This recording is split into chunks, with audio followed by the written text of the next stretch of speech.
Please welcome to the second session of WEDF this morning. The second session is about the business voices for One Africa. The panelists for this session have been listening very closely to the first dialogue. They represent women and youth and those who can shape policies to help them prosper. Please allow me to call now Georgine Dirangu from BBC Africa to join the podium and introduce his panel. Georgie, yes, please. Right, ladies and gentlemen, we have an interesting couple of minutes that will see us break down a topic that has not been broken down over the last couple of hours and even yesterday. So allow me to call to the stage His Excellency Ambassador Mesganu will be speaking right after we introduce the panelists, so we'll go right in. Her Excellency Ms. Atalia Lesiba Molokome, Ambassador for the Permanent Mission of Botswana to the United Nations in Geneva. Please join us. His Excellency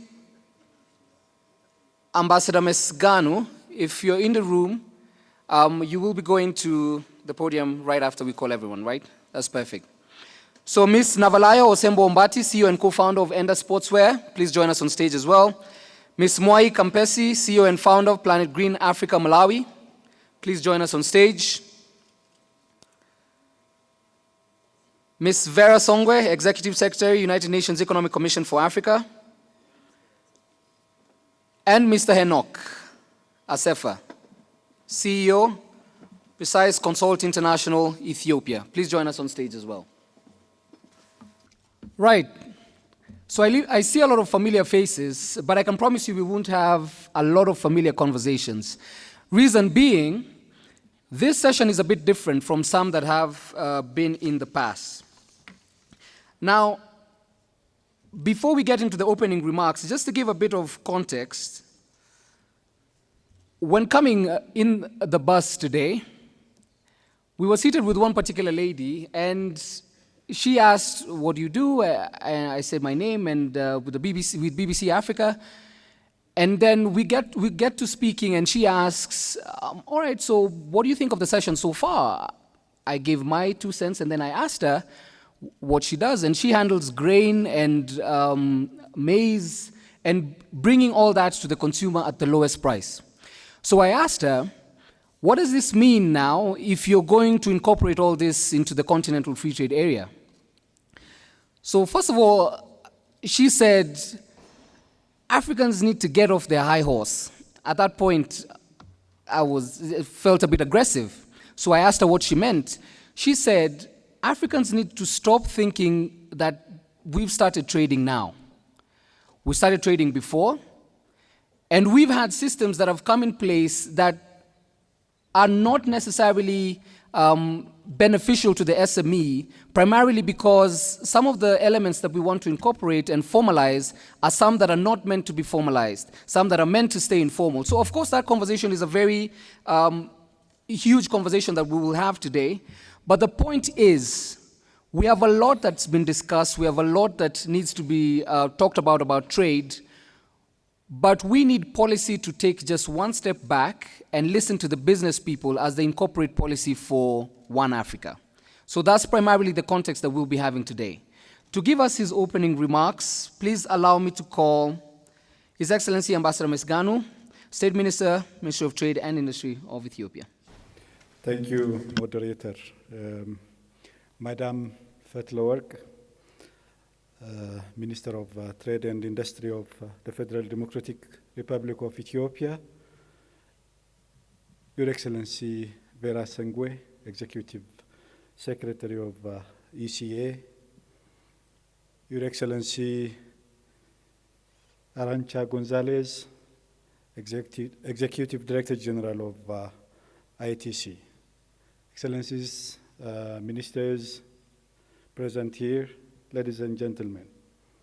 It is A pleasure to address this gathering, convened to discuss and find ways to untangle the impasse we face on two crucial areas, women and the youth. The lack of adequate attention to inclusivity of women and entrepreneurship in the past in Africa has contributed to our weak economic performance, which is manifested through protracted unemployment and high level of absolute poverty that we are living today.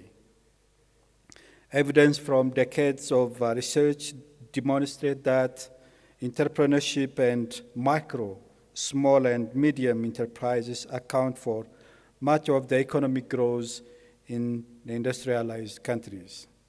In the world we live in today, it is apparent that sustainable growth can only be achieved by including women as key players. Without them, which means without half of our population mass, we cannot ensure a prosperous society. This is true for the youth as well, whom account more than 60% of our continent's population size. The regional integration we are aiming towards, African Continental Free Trade Agreement, cannot bear fruit if we leave behind women in our respective nation or the youth, whom are the core source in creating a vibrant entrepreneurial economy. The full benefit of the integration can only be fulfilled if the benefit from trade expansion is inclusive and the process leaves no one behind. Hence, it is crucial to ensure the realization of AfCFTA Article 3 on promotion of gender equality for development of intra-regional trade and economic cooperation. Women are not a homogeneous group and are differently impacted by trade depending on a number of factors, including age, income, educational level, and race, as well as on their position in the economy. Recognizing the gender differentiated effects of trade liberalization and the accompanying impact on gender equality indicates the necessity of gender mainstreaming in the National Development Plan as well as in the development of national AfCFTA strategies. We need to ensure that women who represent the majority of informal cross-border traders benefit from AfCFTA trade opportunities through the implementation of interventions that go beyond protecting traditionally female-dominated industries to include measures that support the building of trade-related and physical infrastructure that impact on the care burden of women and consequent labor supply. Excellencies, in the past decades, Ethiopia's economy has been growing by a double digit with a six-fold increase on per capita income and 40% reduction on poverty headcount. Currently, our per capita income has reached 865 USD compared to 166 USD in 2004. This economic development has been notably reflected on the progress that has been made on a range of social dimensions, including those linked to women empowerment and human capital development. To cite few of the achievements, primary and secondary school enrollment have reached 100% and 78% respectively. And girls' participation has increased from 51% to 95% in primary education. Access to potable water have increased to 66%, relieving more rural women from a daily commute and commitment. Accessibility have increased by tripling all-weather roads across the country, which reinforced access to health service and markets. Also, on institutional arrangement, Ethiopia has committed to standards for gender equality and women human rights through the Constitution and national policy on women. Our family law and penal code have been made more congruent with international and regional instruments. However, the outstanding progress made over the years did not brought the desired level of women empowerment due to deep-rooted prejudices and stereotypes coupled with limited capacities at different levels. There is still a strong and persistent gender gap limiting women's access to economic opportunities in Ethiopia. Women's unemployment rate is double of men's unemployment rate, that is 26% and 12% respectively. Underrepresentation in wage employment, underemployment and unpaid employment are also higher among women than men. Women only account to 36% of the wage employed and make up 60% of unpaid workers. For a country like Ethiopia, with a population size of 100 million plus population, which 50% are women and 75% below the age of 30, makes inclusiveness and entrepreneurship a crucial agenda for us.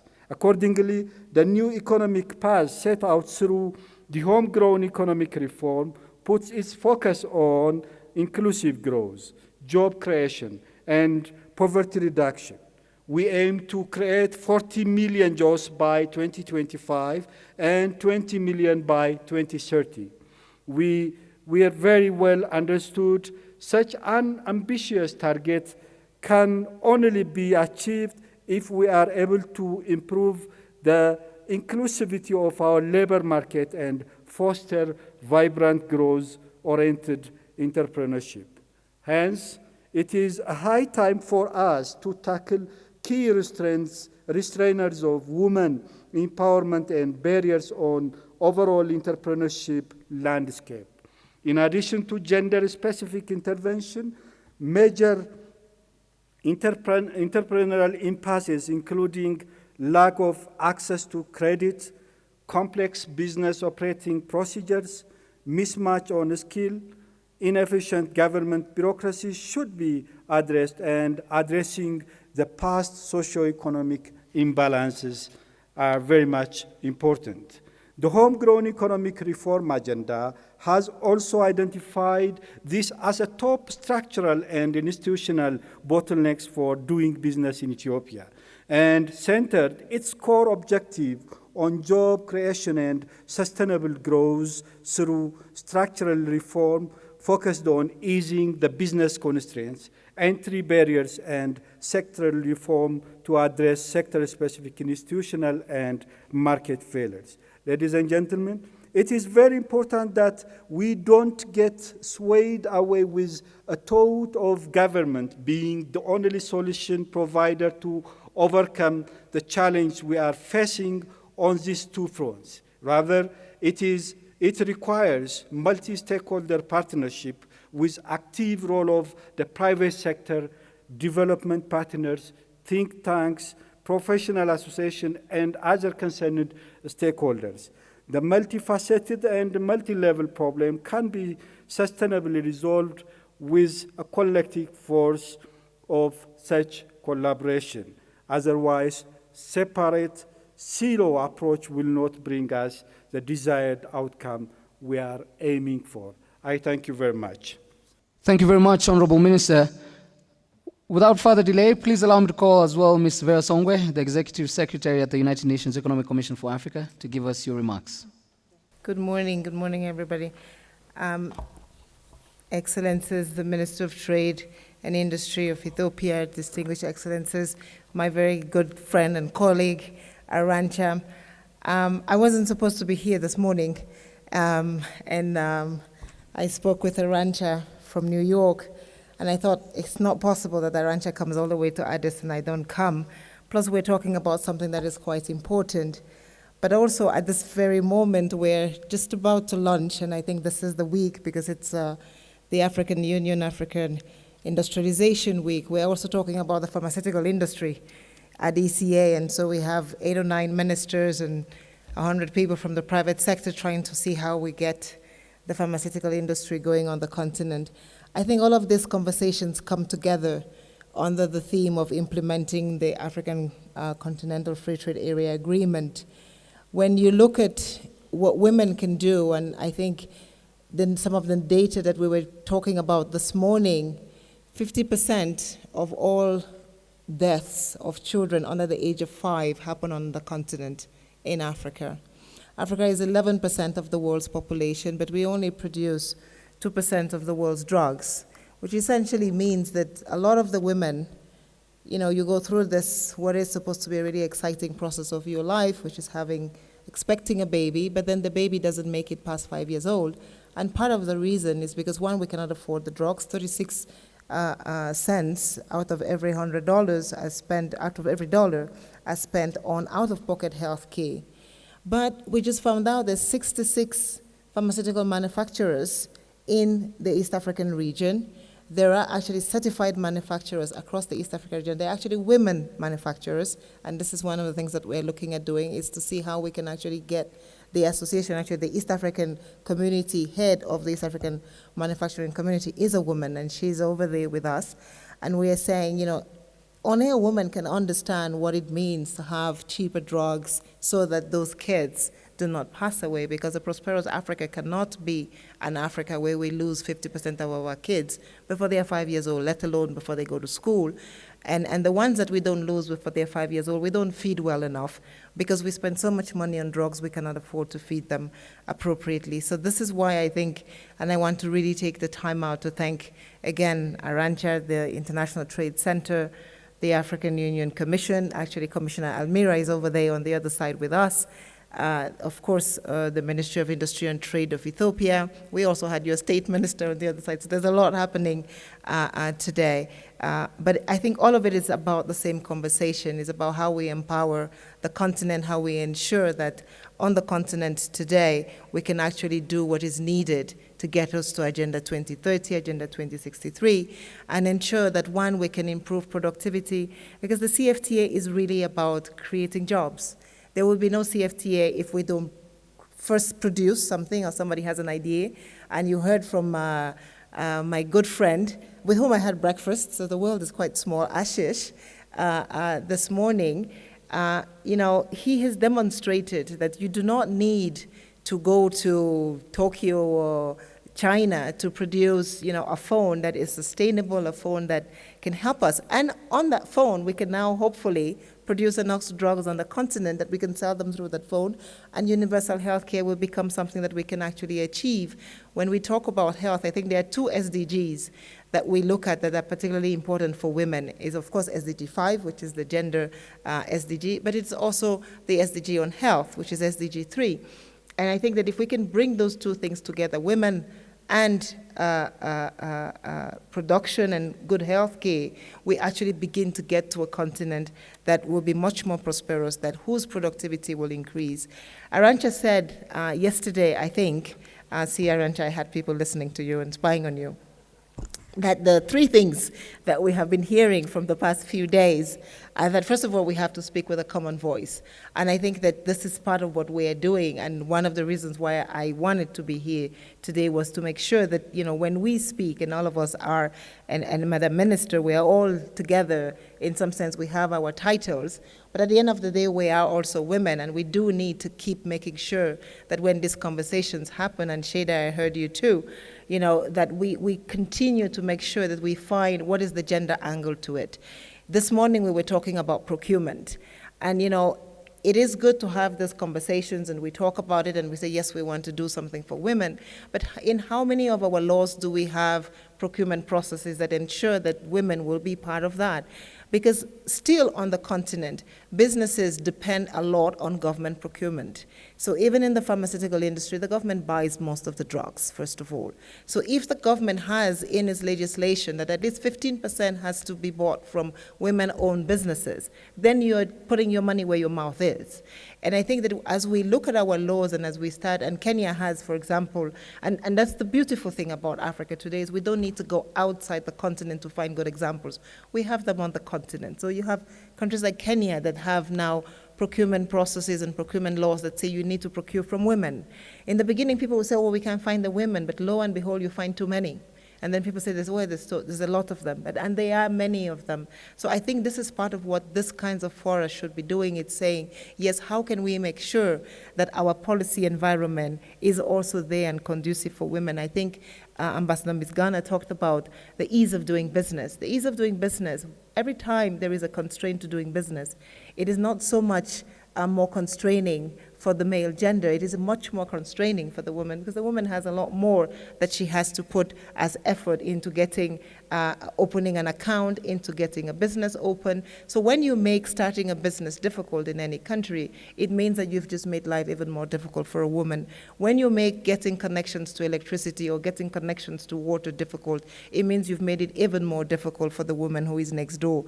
When you make it difficult to pay taxes or difficult to get your goods from the ports, because a lot of the businesses on our continent today actually are intermediary businesses, so they must import something to be able to finalize what they're doing. And we do want women to get into real industry and not just sort of small, medium enterprise businesses. So I think as we look at this, ensuring that the business environment is accommodating, we do need to think about what we're doing for women as well.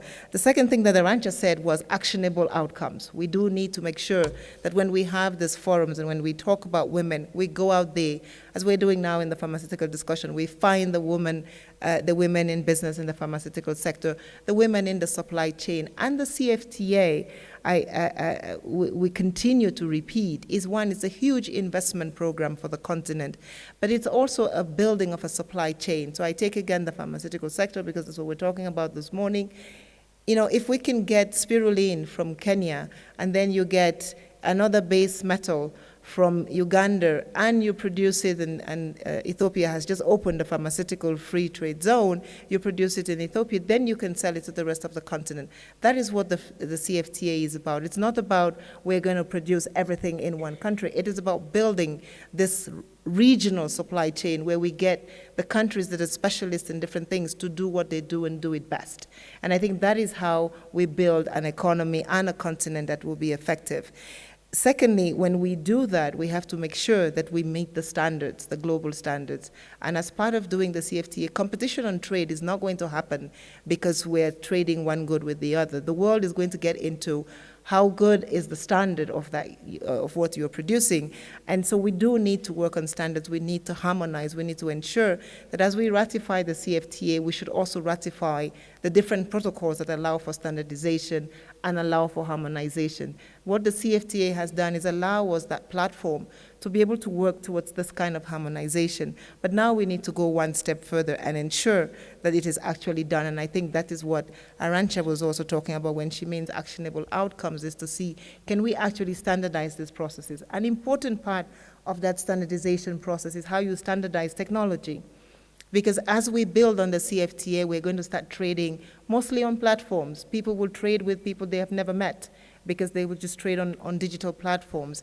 And so a lot of the work that we are now doing at the Economic Commission for Africa, with ITC, with Afri-Exim Bank, with the African Union Commission leading, is to begin to define what a digital transformation strategy for the continent would look like, which allows us to harmonize our trading platforms.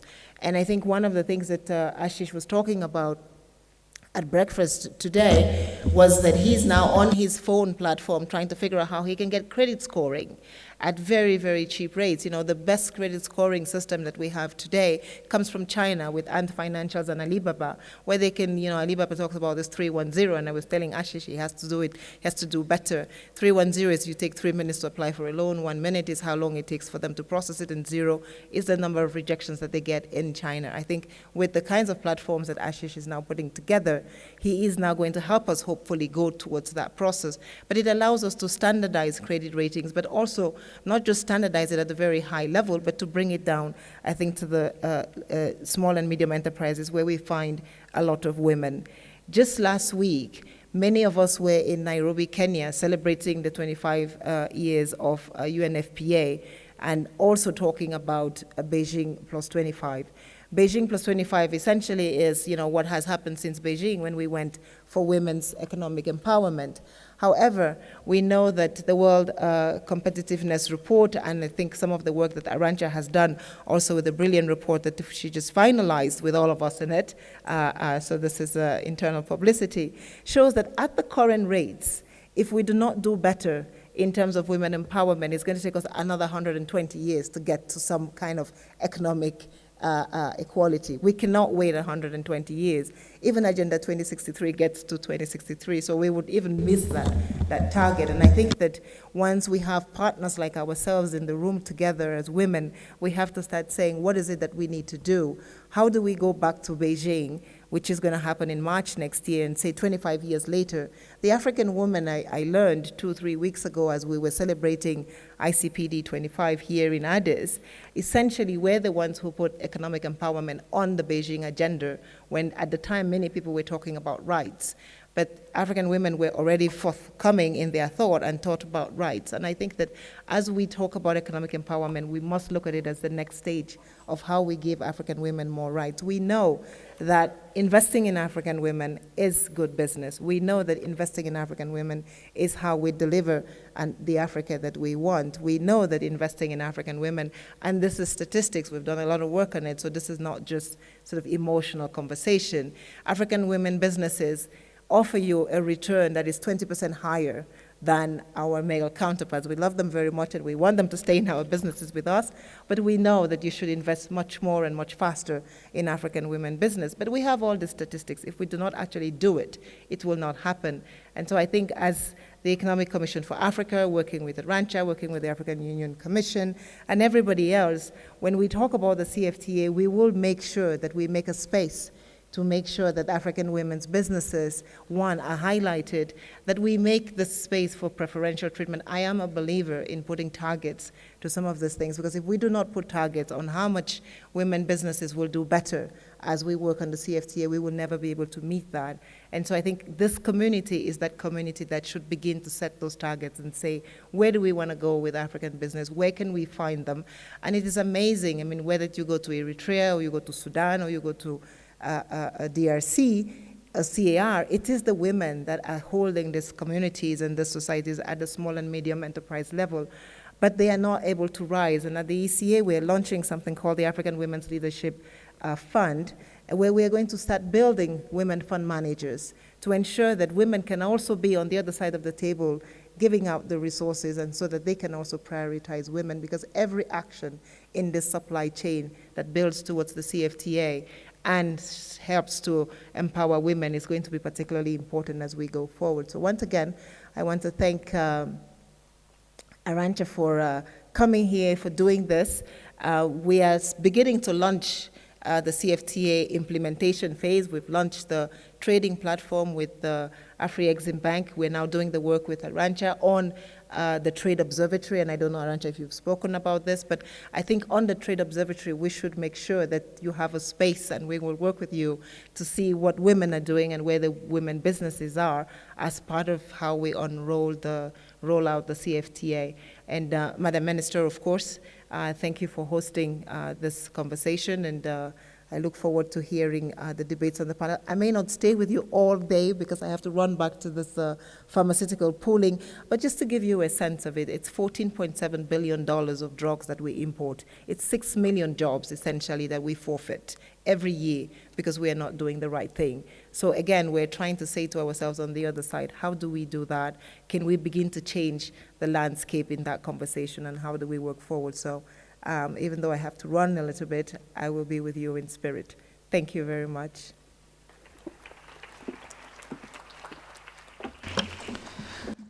Thank you very much, Vera. So it's interesting and particularly proper for us that we're discussing procurement laws for women and a lot of support for women as well. It's very clear women are not being consulted enough, women are not being heard enough, and those are some of the discussions that we need to change even as we carry on for Business Voices for One Africa. Let's take a look at the panel right now and just give a warm round of applause to the organizers for making sure that we had at least, when Vera was here, 4 out of 7 panelists being women, please. So if we do quick maths, that means that that's about 57% representation of women. That also means that over 50% of what is discussed here has been thoroughly thought through, because we understand women as well really run our economies. Let's jump straight into the conversations today. We've heard from the panelists before. I'll start off with you, Ms. Navalayo. We've heard from the panelists before talking about how raising import levy as one example would support local entrepreneurs. But that is only one thing amongst a sea full of opportunities and challenges that different businesses face across Africa. We'd like to hear from you what's been discussed over the last couple of days and what you've been going through as an entrepreneur. How realistic, how different is that from reality, and how practical things have been? Thank you very much. So, I mean, it's been interesting sitting and listening at it from a policy level, because I come from the entrepreneurship side, and every day is very different from what policy is about. And I think, first of all, the spirit of the FTCA is really good. Like, we have this opportunity to create this massive trade area for Africans and basically access the market. However, I feel like there's still a few opportunities on the to improve on the ground, and one of it, I'd say, for instance, is one of the speakers in the earlier sessions mentioned that we need to basically upgrade our industries to be value adding. But then if you peel back and you say, what does it mean to be value adding? It means, A, you must be basically involved in manufacturing, where you are changing the value of something into something else, and B, that you have the money to do it. And one of the challenges we've been facing is that you find that in as much as the policy exists, when you come on the ground and you're trying to implement that, there's a space between, I'd say, Africa level and individual SME level. So an example I would give is funding, for instance. If you look at our population right now, I'd say Africa is the youngest population in the world. You know that. If I look at Kenya, for instance, average age is 19. In Uganda, it's 15. So if you're thinking about going trade as Africa, we have to think about these people who are really, really young. That means we don't have credit scores. It means we don't have access to capital, because you're not coming from places where we have access to money. So if you think about it from a trade perspective, then how is the average population supposed to get funding in the traditional sense? Because A, banks will ask for a lot of things which you don't have, and B, you essentially don't have assets. It's not like you can ask your parents to sell their piece of land for you to get the money.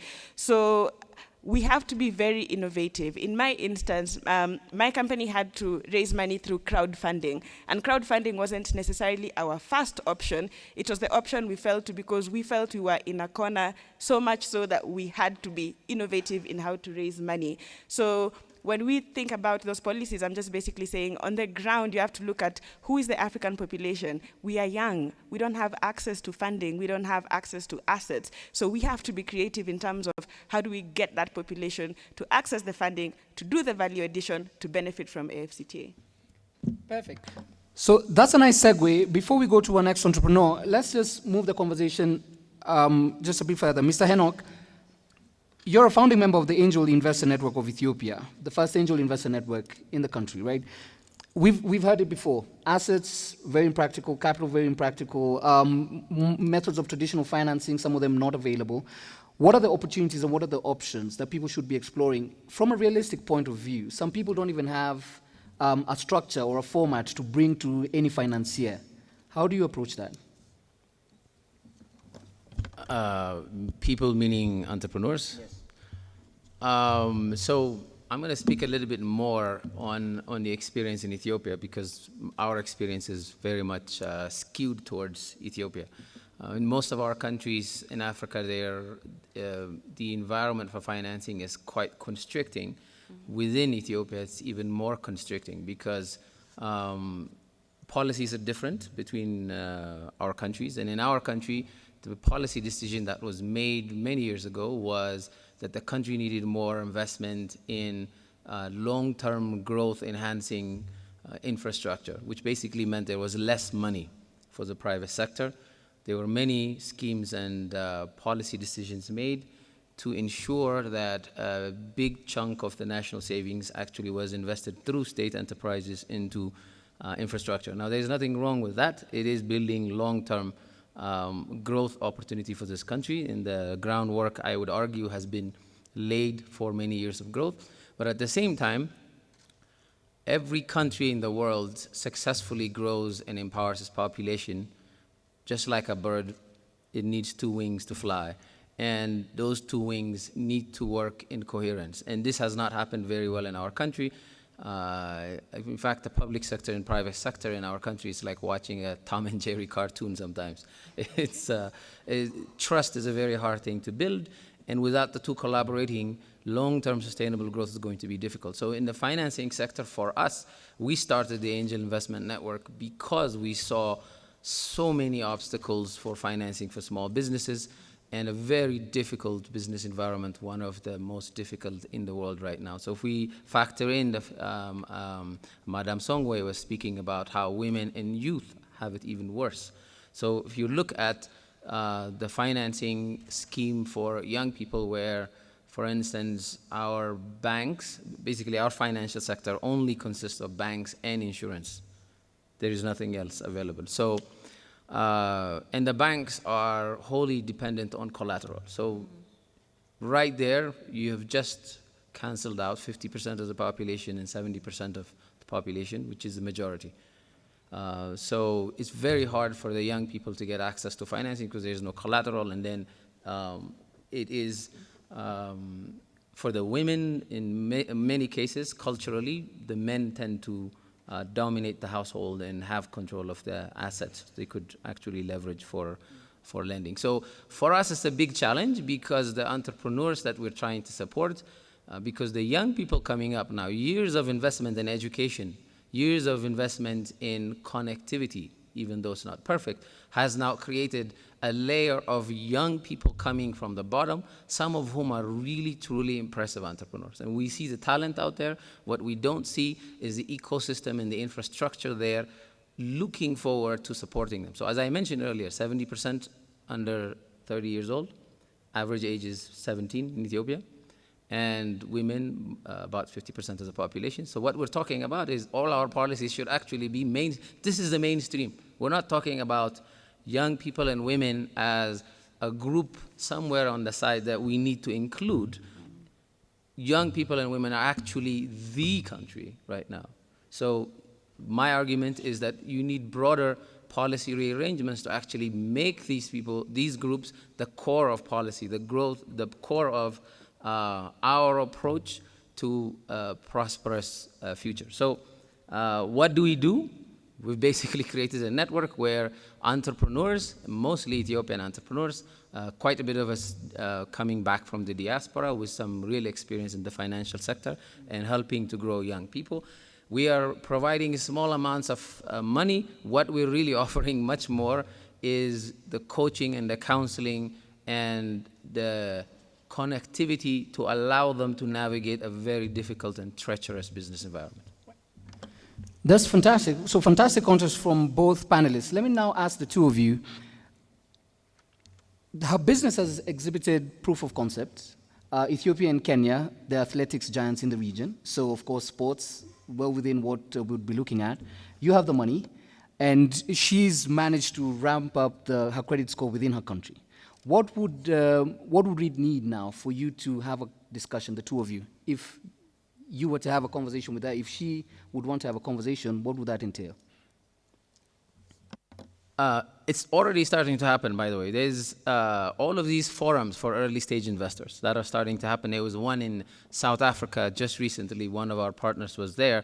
And one of the things we're trying to do is trying to get entrepreneurs with proven business models, startups, especially in the digital areas, where they have proven business models in their own countries, but could be scaled up or spread across the continent. So this is one of the things we're looking at. So in a panel or in a forum like this, the introductions need to be made. You know, between our countries, very little connectivities are happening between the entrepreneurs themselves, and there's very little platforms.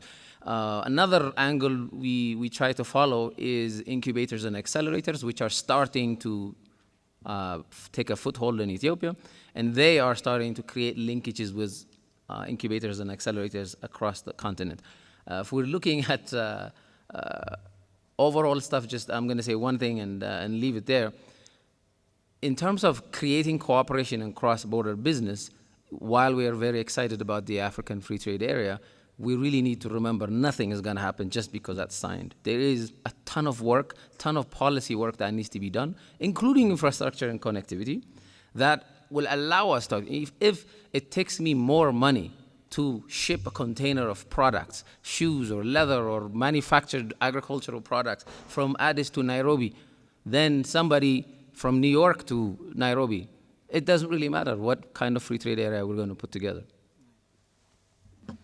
Perfect, thank you. So please write as many questions as you'd like. We'll ask just one round of questions to everyone, and then we'll throw it to the room. Let's move now to our next panelist. Ms. Moi Campesi, CEO and founder of Planet Green Africa. So you think anything climate action, recycling, conservation, that's you.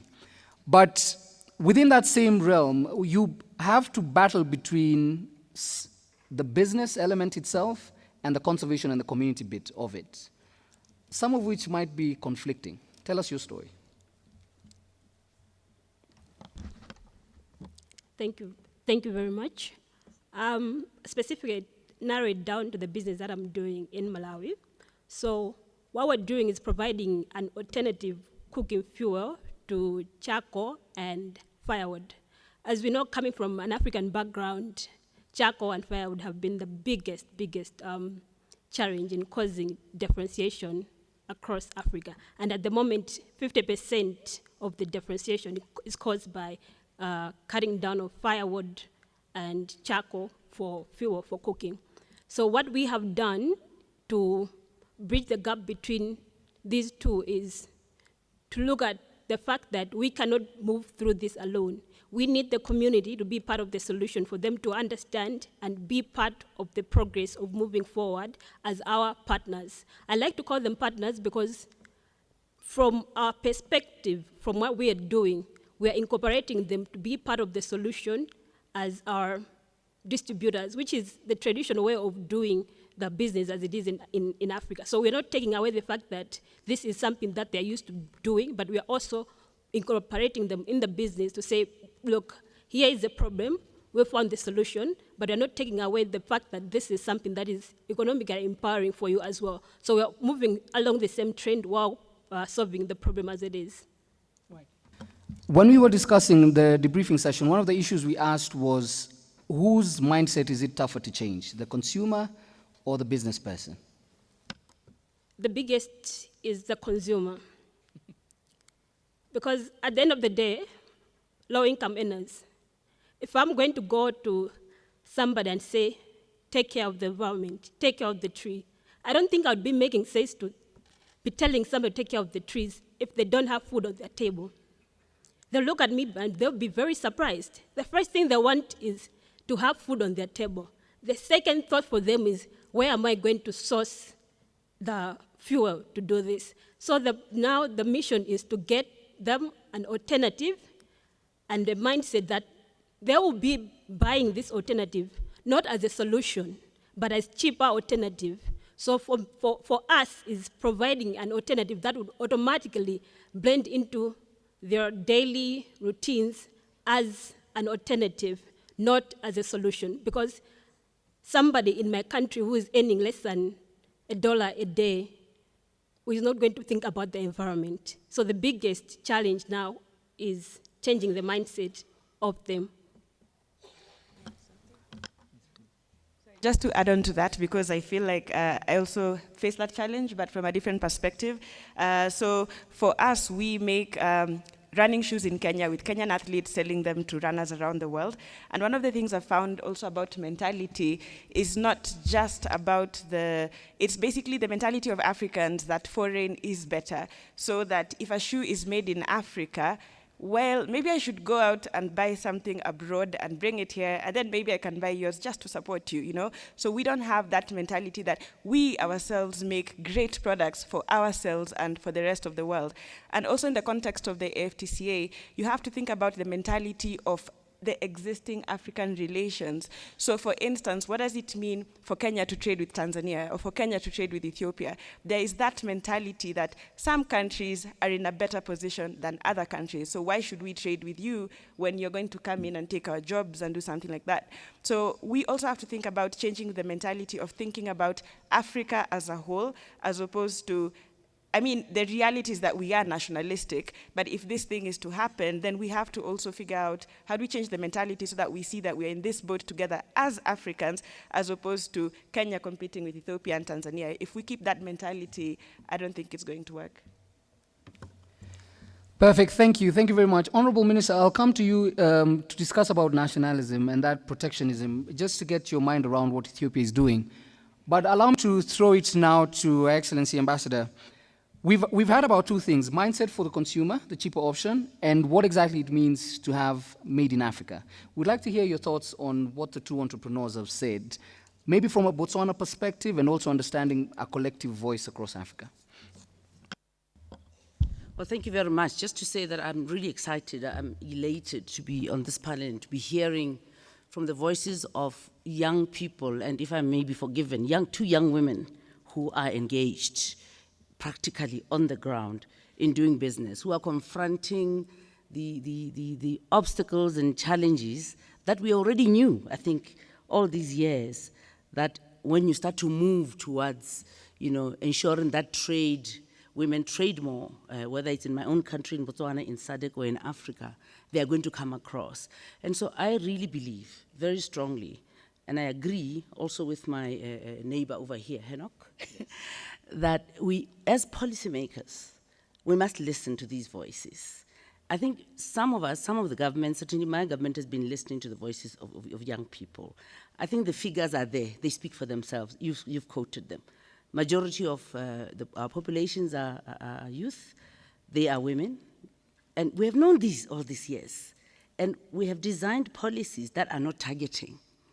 We have not targeted this group. And I think we can begin to accept that part of the reason why perhaps we have not progressed as quickly, part of the reason we have not been able to address poverty in an effective manner is because we have not done this. So we need to begin to transform not just our minds, the way we think about women or the way we think about local products, but to just think very differently about where we are taking our country's economies in order so that we it's not just about making sure that young people or women prosper.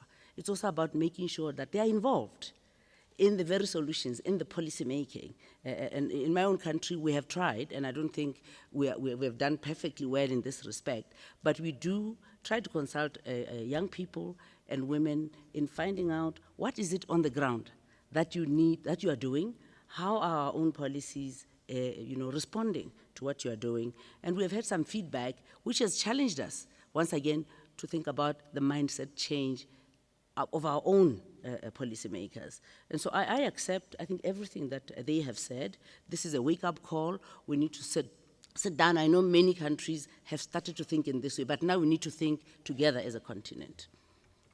Let me just ask you, Ambassador, one thing that the consumers or maybe just general business people don't get to understand is we know, let's say for example, we know about this particular business. So we know if we're talking about alternatives for charcoal, we'll have an issue on deforestation and whatnot. We understand the pros and cons.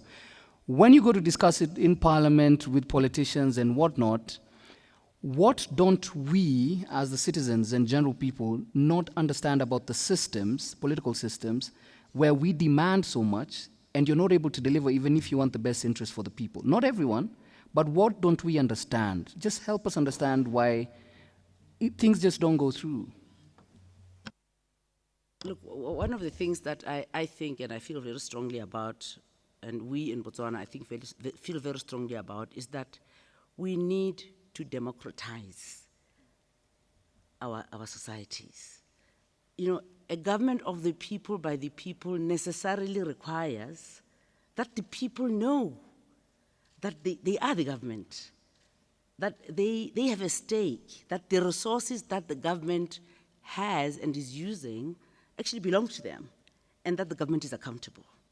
So I think perhaps part of what the citizenry, most of the citizens don't understand, is that they are owed that accountability, that they can make demands on us as policymakers, as governments, and say that we put you out there to represent us, to run the economy, to move us towards prosperity, and therefore, this is how we want to see our needs being addressed, that you become part of the making of policy. So I think there's a lot of, once again, talking about mindset change, that people will feel, oh, you know, the government is not delivering, what can we do?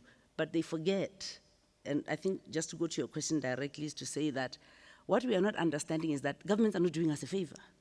The government is there to serve the people. We should be accountable to the people. And so in Botswana, we are trying to invest in that whole idea that we must practice a democracy. We should not only talk about it, we should make sure that the resources are distributed in such a way that they serve most of the population, that they don't serve the few. So the whole transformation idea of our economies is based essentially on the democracy project.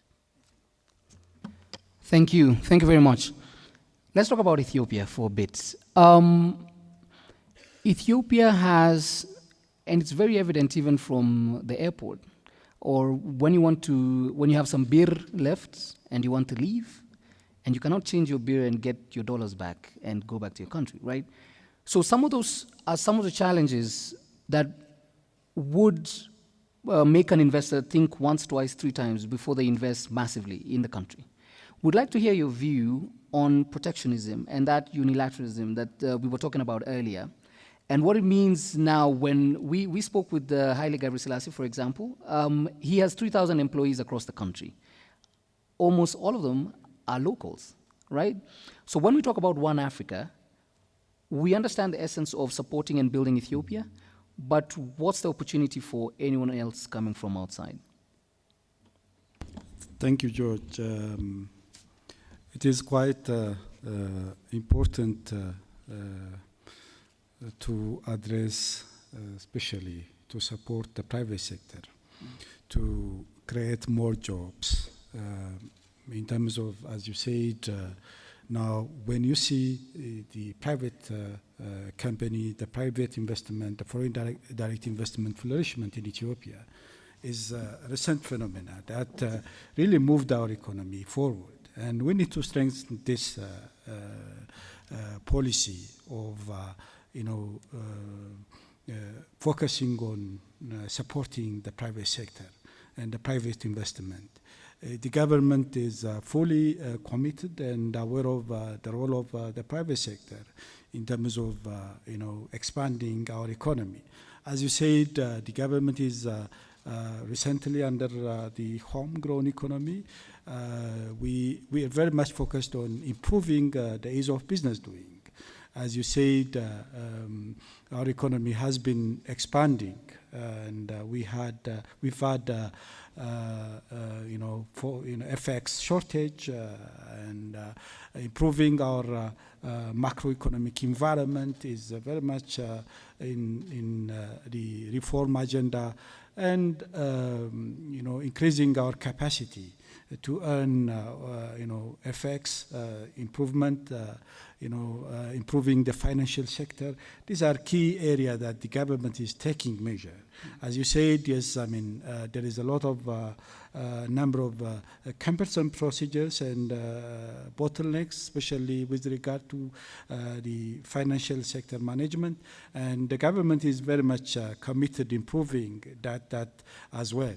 And with regard to protectionism and nationalism, this is becoming it's a global agenda. It's current defining character of global trade. If you see the U.S. between U.S. and China, between Europe and the U.S., if you see the between the Pacific and within the neighboring U.S. and Mexico, countries are tending to become more protectionism, bringing protectionist policy into their country laws.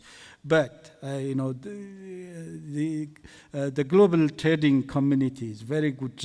It is good when the goods and services are moving easily. When trade barriers and non-trade barriers are removed. So we strongly believe in Ethiopia under the current economic reform, integration agenda, and opening up our economy is very much into a central business of government. That's why in our history we joined a full-fledged CFTA, the Continental Free Trade Area, though we had a very scant experience in the past, but we are jumping into this business. So I believe our environment, our operating environment will be brighter, and for the private sector, for foreign direct investors as well. Perfect. Thank you very much. We've heard from the panelists. Let me just ask the people in the room, how many of you are entrepreneurs? Doesn't matter whether it's 2 employees, 15,000, doesn't matter. How many of you? All right. It's time for you guys to ask questions. Please. How many questions? Question there, question there, question there. Perfect. So we'll take three questions. You can just make it very brief and mention who you'd like to answer the question, and then we'll jump to the next set of 3. Yes, please. Okay, my name is Henrietta, and I run a business, but I also teach in a business school, and it's very compatible with my school policies. I'd like to talk about 3 things very quickly. It's the quality narrative, nationalism, and government. Regarding quality... Please allow, we'll only pick 1 question, please, kindly, for the interest of time, to allow other people to ask questions as well. Okay, so in terms of quality, I think that Africans need to understand that it's important that we meet global standards. And there's no point making substandard things and wanting people to buy because it's African. Quality knows no color, knows no boundaries, and Ashish has just proven that. So what I find sometimes is that Africans want to do whatever they want, whatever they can, without taking their time to really do things right. And indeed, the culture of buying foreign came from not finding quality products. So Africans who do quality products do find markets, I find. Thank you. Thank you very much. Please. Thank you. Anita Okuribido, the President of Women in Renewable Energy, Nigeria, National Coordinator of the Association of Nigerian Women Business Network in Nigeria as well. And energy poverty for us has a woman's face. We need energy, electricity, to operate, at our maximum as women entrepreneurs. What is the Green Planet doing? What is their intervention to make sure that at least the children of these entrepreneurs have this kind of device to do their homework at night, fully powered by solar, so that at least 1 million African children can do their assignments after school when it is dark? Thank you. Thank you. Thank you very much. Please.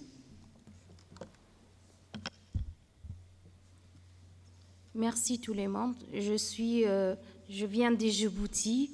Je suis une jeune mère entrepreneur.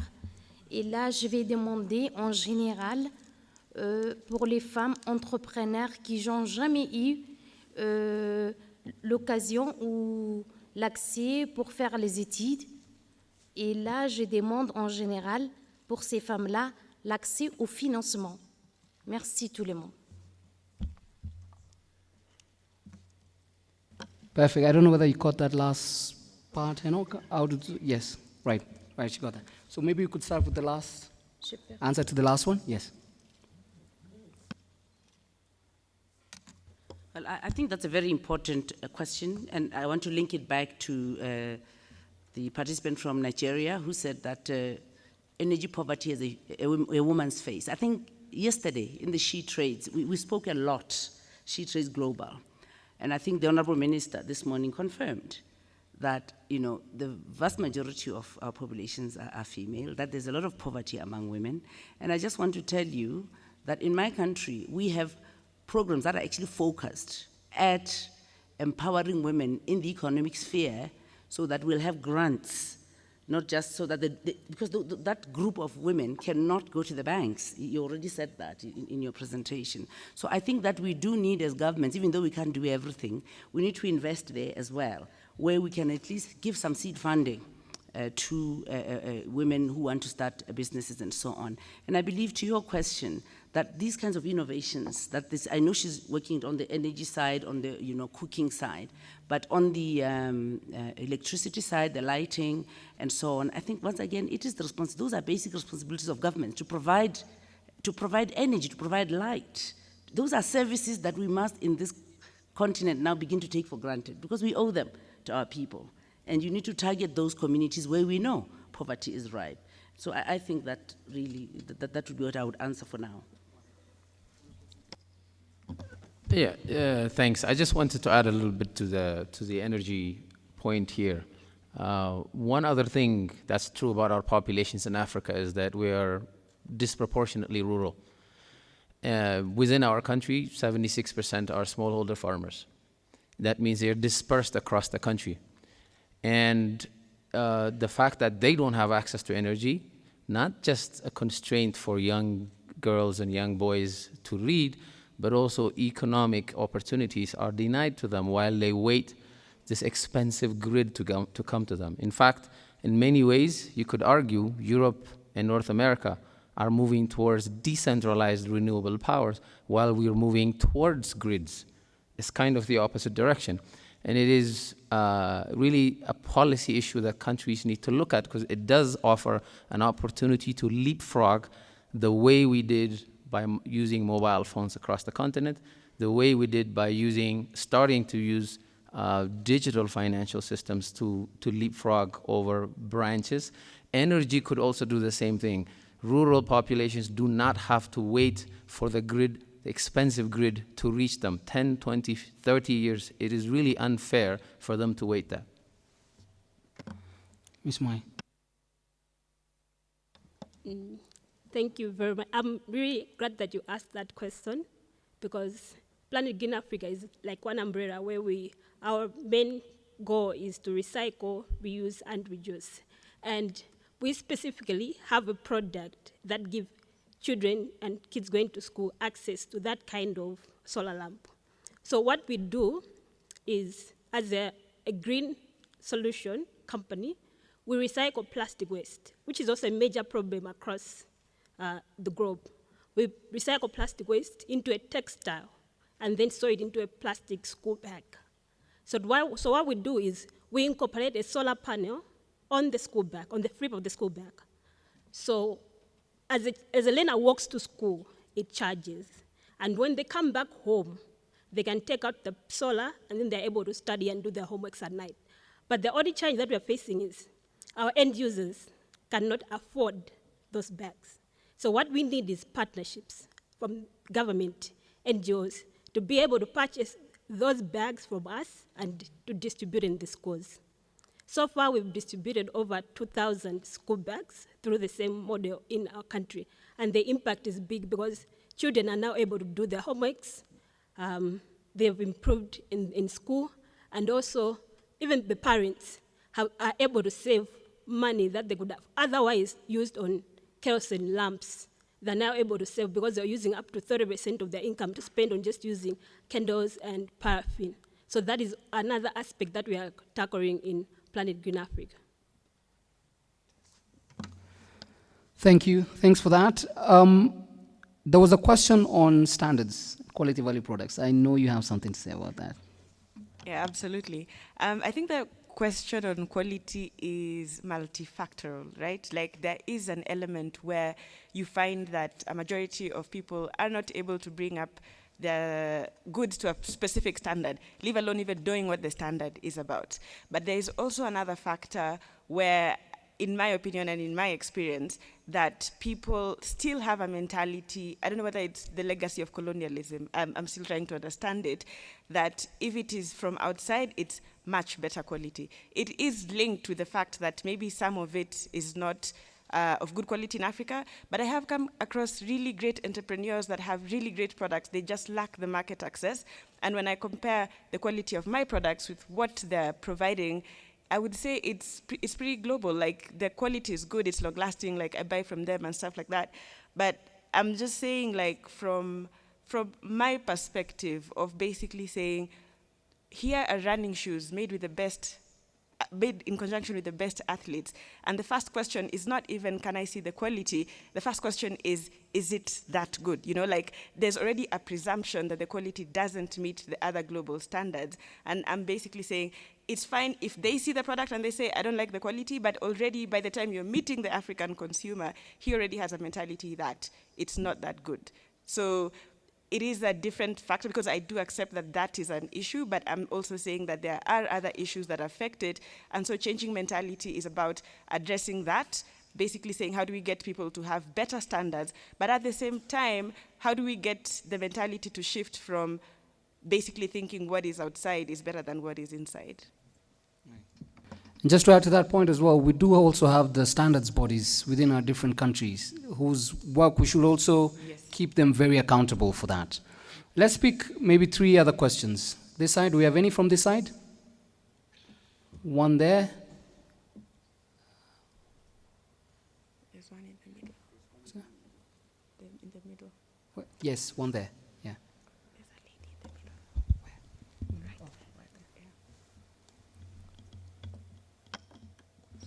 Okay, my name is Angela, and I'm an entrepreneur from Kenya. I actually engage in cage fish farming. Now, the question I have is, we are funding all these women to get into business. The problem is you're not giving them a conducive environment in some cases. Like in my case, I'm a social and economic enterprise trying to eliminate sex for fish trade. But the problem is they have the money, the fish is not there. So how does it help them? Very clear, very, very clear question, right?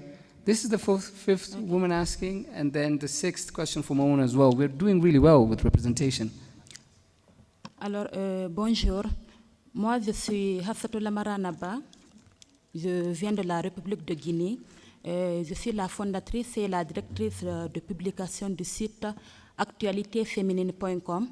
C'est un site qui fait la promotion de la femme guinéenne, mais surtout celle vivante en milieu rural. Alors, j'ai suivi quelques panels. Nous voulons surtout parler du numérique, qu'il y ait l'entrepreneuriat via le numérique. Cependant, moi, je réalise des interviews à l'intérieur du pays en Guinée. Toutefois, la plupart de ces femmes entrepreneurs qui font de l'agrobusiness, de la saponification ou d'autres activités en milieu rural ne sont pas lettrées. Et aussi, il n'y a pas un environnement favorable par rapport à l'électricité et à la connexion. Donc, qu'en pensez-vous pour quel est ce mécanisme qu'on peut mettre en place pour aider ces femmes? Parce que ce n'est pas seulement la capitale ou bien celles qui vivent vraiment en milieu urbain, mais il faudrait aussi penser celles qui sont en milieu rural et malheureusement, il n'y a pas le courant ni l'Internet. Merci. Merci. Thank you very much. We have one at the back there, please.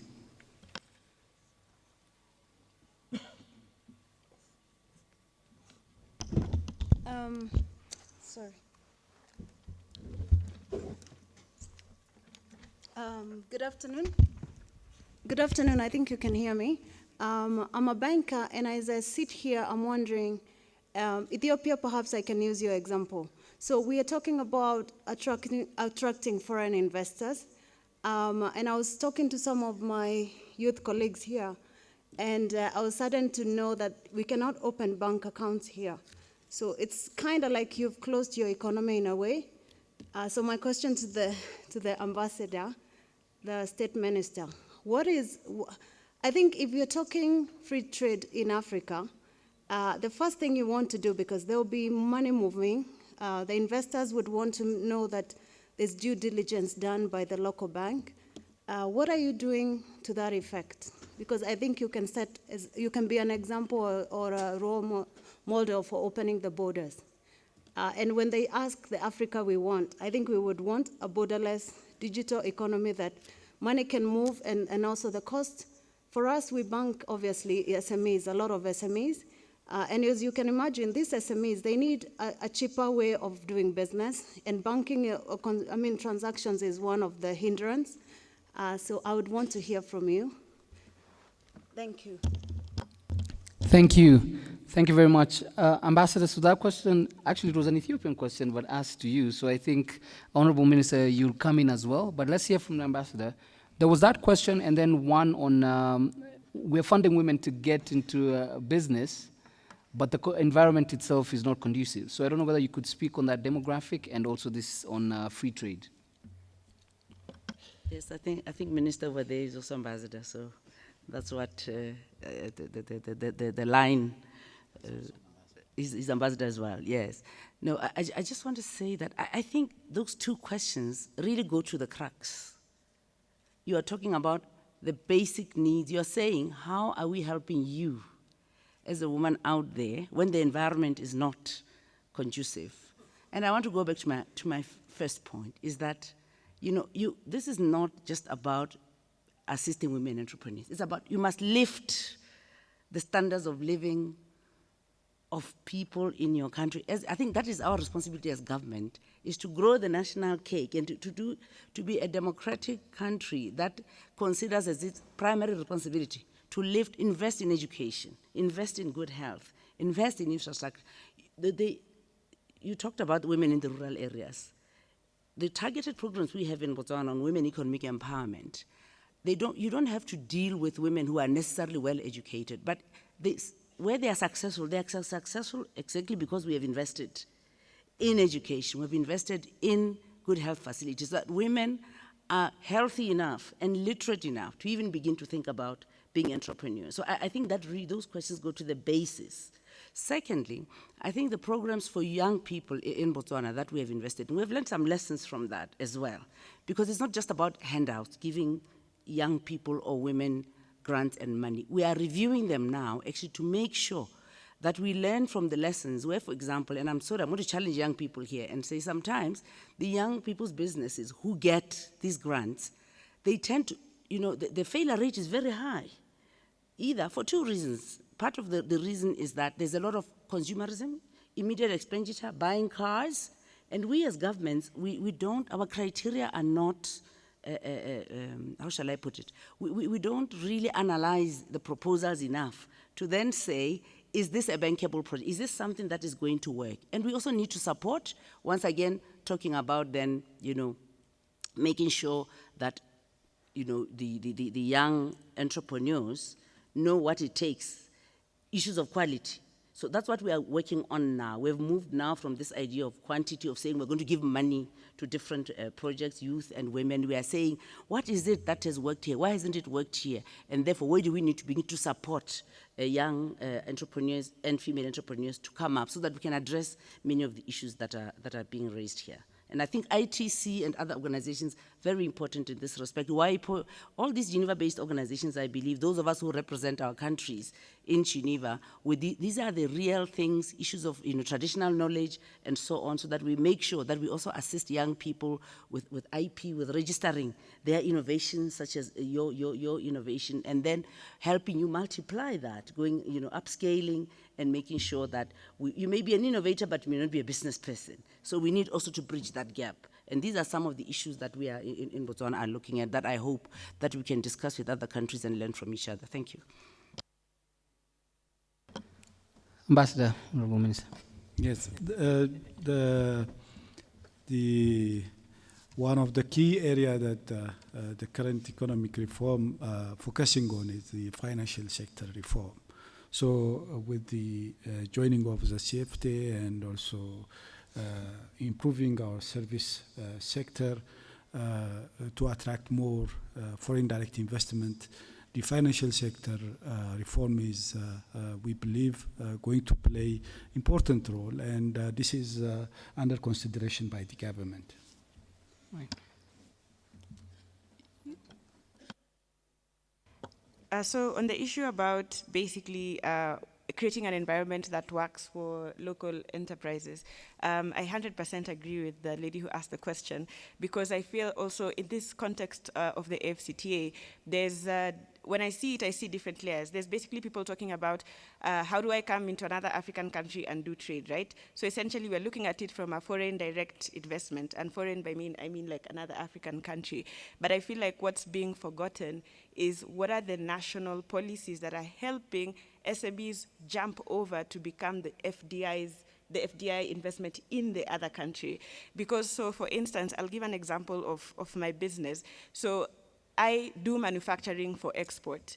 But when the laws are being considered in terms of what can spur economic growth in terms of exports, the laws are looking at it from someone who's coming into the country to create something in the EPZ and then export it, right? So they'll get things like tax holiday, free work permits. They have all these things that cater to make them invest locally.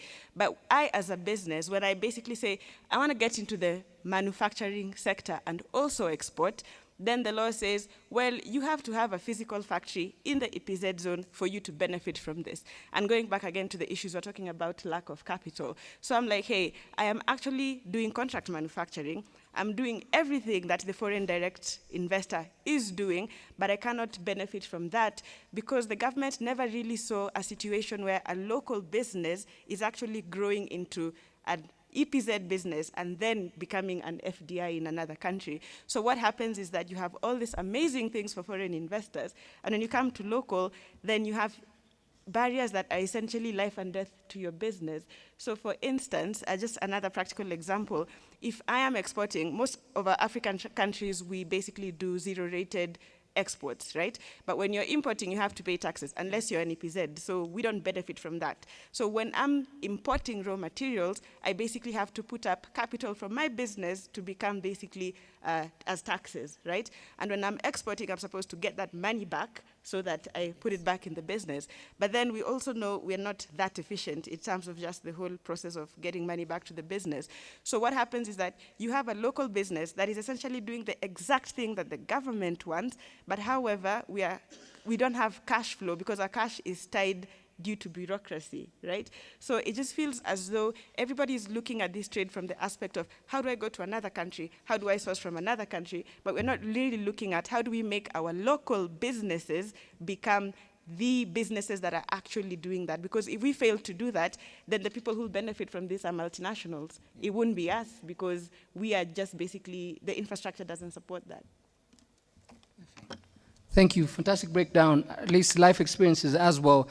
There's a question that was asked in the middle here that we really shouldn't ignore, the digital sphere and how to do business online, with a lot of rural-based women still being illiterate and how we can bridge that gap. I would like anyone from the panel to maybe discuss that, right? Thank you.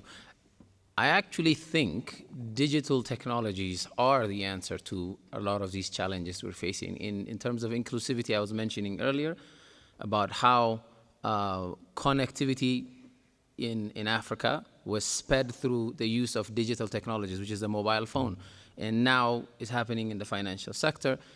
The question of how to include rural populations who do not necessarily know how to read and write is also now being solved by using voice and image-based systems. And there's just a lot of solutions that are now coming out in applications and programs that are enabling rural people to be able to, for example, even here in Ethiopia, there's a hotline that was set up by the government's agriculture program that you can call into and get all kinds of information about farming, about weather, about what to plant, when to plant, and that kind of stuff. So they don't really need to know how to read and write, and technology is actually allowing and empowering that. And while I have the microphone, I just want to say something about Ethiopia being open or not open. I think the important thing to know about Ethiopia is that it has its own growth strategy. It's not necessarily about being protective. It's about opening up and joining to do business with the rest of the world on its own terms. I think we all agree that the point of economic reforms is not just to open it up so it works for businesses. It is to open it up in a sustainable way so that it works for the whole of society. And it is very important to align the interests of business and the interests of the country and civil society and government and rural people as well. In a country where you don't have adequate infrastructure, both social and physical, Madam was talking about education and health services. You have a country maybe 20, 25 years ago that had some of the least well-developed social indicators, some of the least well-developed physical indicators. You couldn't deliver food aid to people because 6 months of the year, the country is not reachable. There's no roads for you to reach in those areas.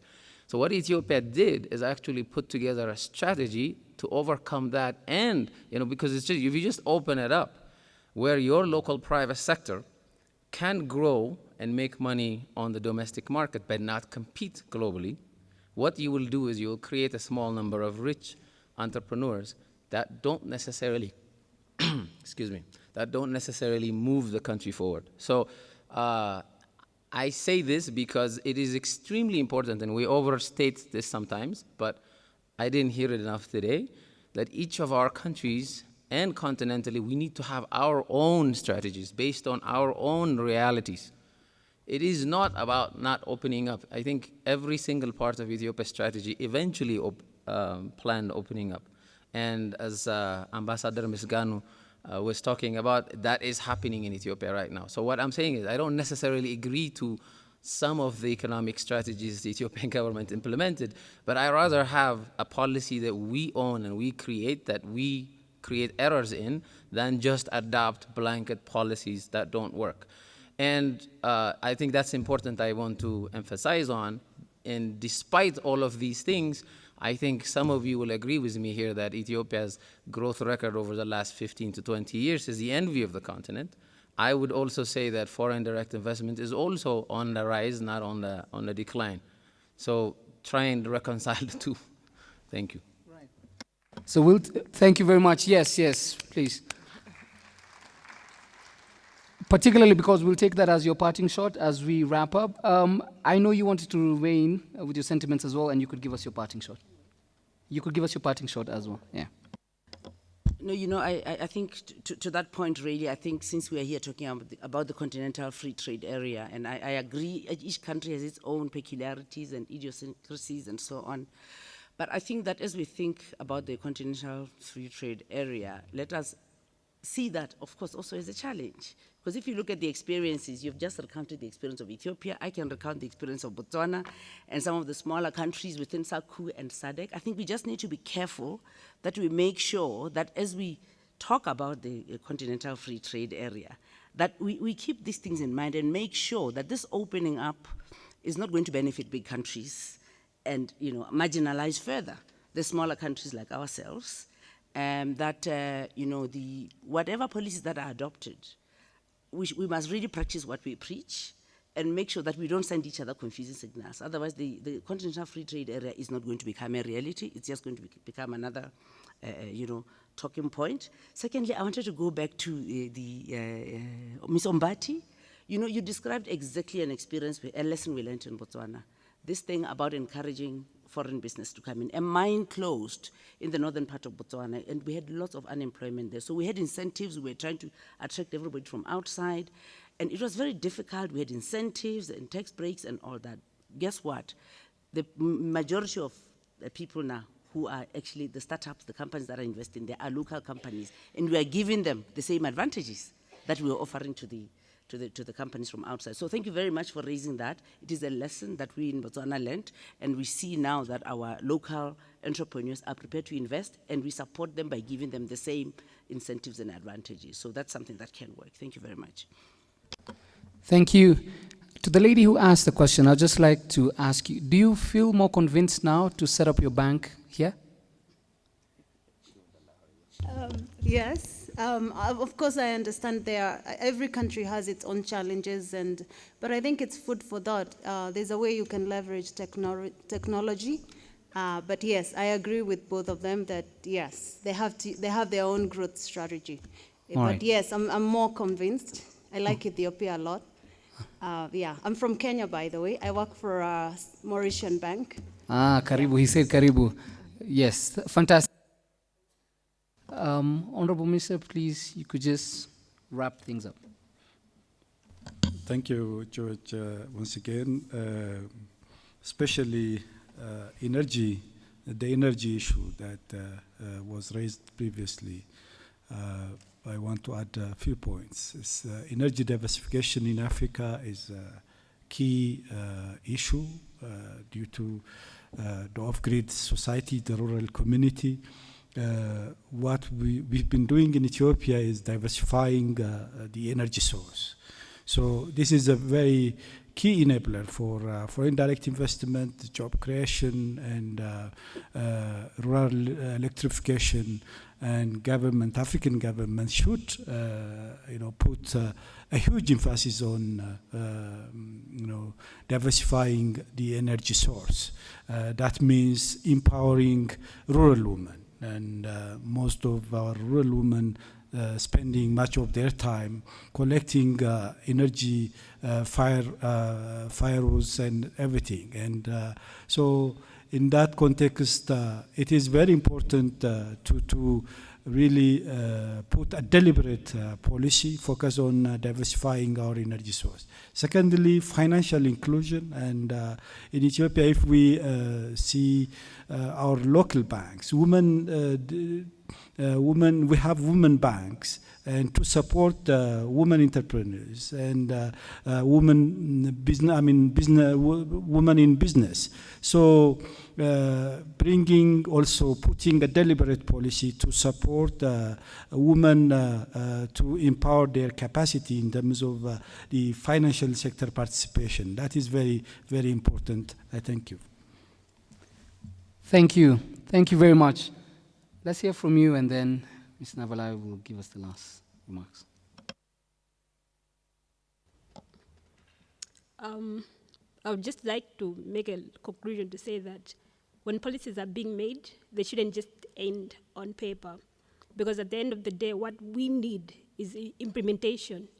We get on the ground, and there are things that we know that the government has implemented, has put through as laws, but then the implementation is the only problem that gets there. So when we find solutions to get on the ground, it's very difficult for those solutions to be partaken by people. So what we now need is that the government, the stakeholders, should be able to implement the solutions for us to move forward with the problems and challenges that we are facing across Africa as a whole. Thank you.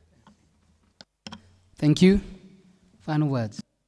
I'd just like to add to what you're saying about policy being practical, and I'd also say policy needs to be flexible as well. Because if we don't make policy flexible, then we'll be stuck in laws that were written in 1960 for a 2019 situation. And I would say if we look at, for instance, where the world is going, we're going to a shared economy. I don't need to own a house in Addis to enjoy Addis. I can use Airbnb. I don't need to own a car in Kenya to drive. I can use Uber. So similarly, I don't need to own a factory to manufacture, I can do contract manufacturing, but then if policy is not flexible to see and adapt what's going on in the current world, then you have a very young population that is technologically savvy, but being led by policies that are like decades old. So policy has to be flexible. Otherwise, as I said, it's just going to be hard to implement trade. Perfect. Please join me in giving a warm round of applause.